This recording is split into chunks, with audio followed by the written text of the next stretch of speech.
Hello, my name is Rasuul Samadof. I'm the program specialist for culture at the UNESCO office for the Gulf states in Yemen. I'm delighted to be with you today.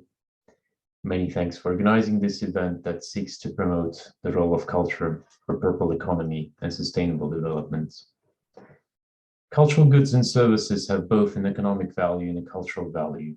They are, of course, a source of job and income, but also represent a force for sustainable development and poverty reduction among many aspects. They are also a bearer of identity, of shared landmarks, and are not mere goods like any other. Purple economy is far more than a new term. It's about looking beyond the economic value of cultural outputs to encompass the cultural dimension of any asset or service. Purple economy is a part of a wider ethical approach. It contributes to a richer and a more diverse cultural environment. Such wealth and diversity are, without any doubt, drivers for progress. The purple economy is also known as creative economy. It is perhaps world's fastest growing job creator for workers aged 18 to 25 years old, making it the industry of tomorrow. The culture sector now accounts for more than 6% of the global economy. Cultural and creative industries can contribute not only to the economic growth, but also to the empowerment of women, youth, and other marginalized groups. Cultural and creative industries have become essential for inclusive economic growth, reducing inequalities, and achieving the goals set out in the 2030 Sustainable Development Agenda. It is in core duty of UNESCO to support creative economy, promote and protect the freedom of cultural expressions.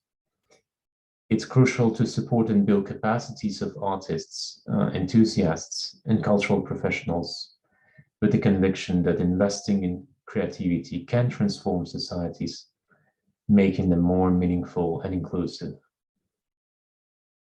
Culture is a driver and enabler of sustainable development and is essential for achieving the 2030 Sustainable Development Agenda, as it contributes to human and social economic development, quality education, social inclusion, sustainable cities, environmental sustainability, and peaceful societies. The adoption of the by UNESCO, the 2005 Convention for Protection and Promotion of Cultural Diversity and Cultural Expressions was a milestone in international cultural policy.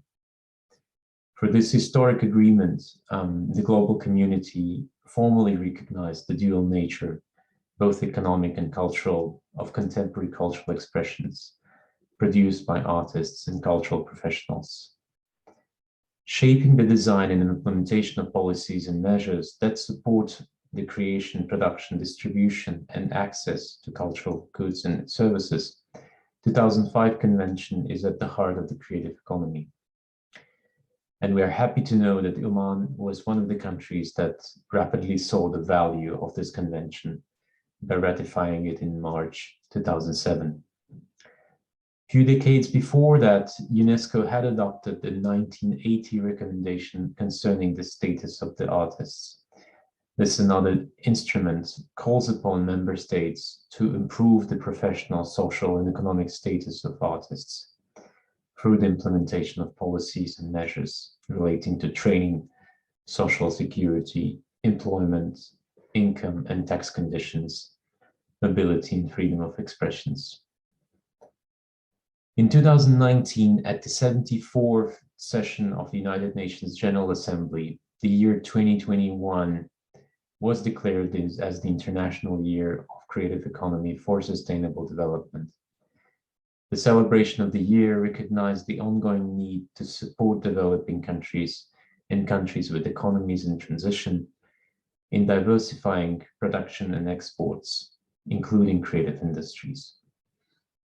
In the framework of the International Year, a number of activities took place to highlight the power of creativity for resilience in a time of the COVID-19 pandemic and to share best practices and experiences enhance human resource capacities, promote an enabling environment at all levels, as well as tackle the challenges of creative economy. The COVID-19 pandemic has plunged the global economy into a recession. While billions of people around the world turn to culture as a source of comfort and connection, the impact of COVID-19 pandemic has not spared the creative sector. Artists across the world, most of whom were already working part-time, on an informal basis or under precarious contracts prior to the pandemic, are struggling to make ends meet. We have been experiencing a cultural emergency. This is why UNESCO launched a Resilia Arts, a global movement joined by cultural professionals worldwide that has shed light on the current state of creative industries through virtual discussions. The devastation brought to the entire culture value chain will have a long-lasting impact on the creative economy.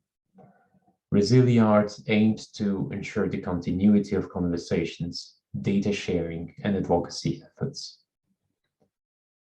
This year, in September 2022, with the support of the government of Mexico, UNESCO will hold a World Conference on Cultural Policies and Sustainable Development, Mondiacult 2022. The conference will be an historic occasion where global decision makers, cultural policy makers, and key sector figures gather to openly exchange innovative practices, envisage new policy design, and reinforce international and multilateral cooperation to face the world's new challenges and realities. I would like to end my speech with a key recommendation for stakeholders and policymakers in your pursuit of meaningful and sustainable creative cities. It is crucial to have a collaborative work together to better design and implement innovative measures and comprehensive policies, especially at the time when opportunities in digital environment have increased so fast in the context of COVID-19 pandemic. Stakeholders and policymakers must continue to work together to address challenges of creative economy, as well as to improve the status of artists by enhancing training, social security, employment conditions, mobility, and freedom of expressions. Thank you for listening, and I wish you all the best for the rest of the event. شكرا جزيلا.